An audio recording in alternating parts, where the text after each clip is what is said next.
Welcome back to the Ancestral Findings Podcast. The service records of your Civil War ancestors have a lot of information in them. This information can be put together to give you a pretty accurate and often quite detailed story of what they did while they were serving in the Civil War. There are some important personal details that are also usually included. This is what you will usually find in the Civil War service records.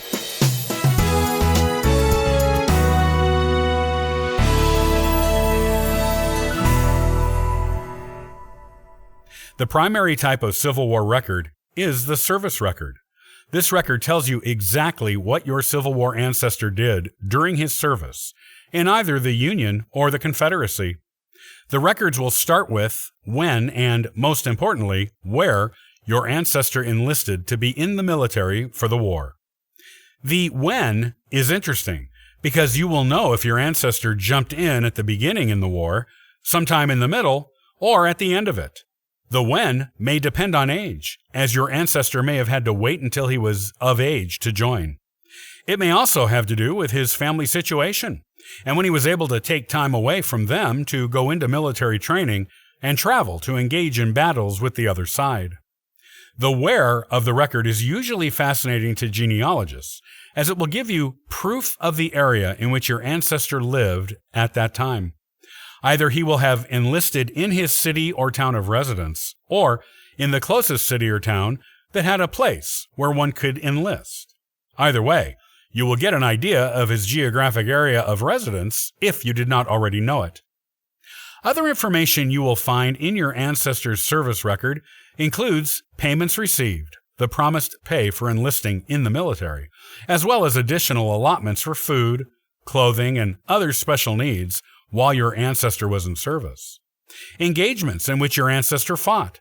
Engagements at which your ancestor's regiment fought, but your ancestor was absent, either due to illness, injury, or an approved or unapproved leave.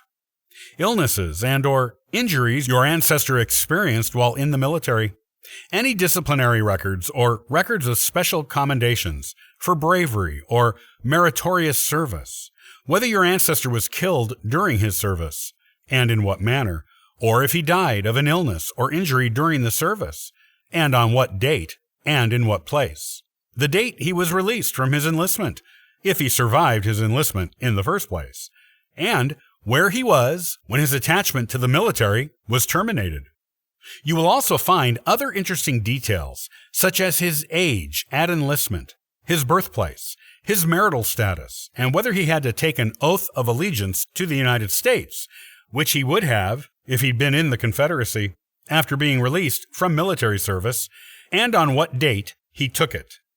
Military service records for the Civil War are kept in envelopes with your ancestor's regiment name and number on them.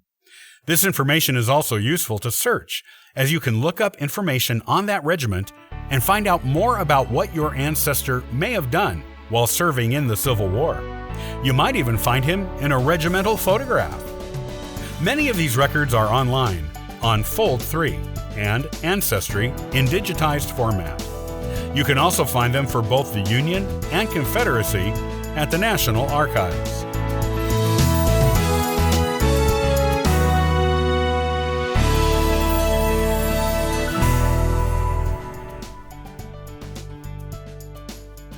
Thanks for listening to the Ancestral Findings Podcast. Visit ancestralfindings.com and download a free ebook and sign up for the historical postcard giveaway. Hey, I hope you have a wonderful day. Happy searching!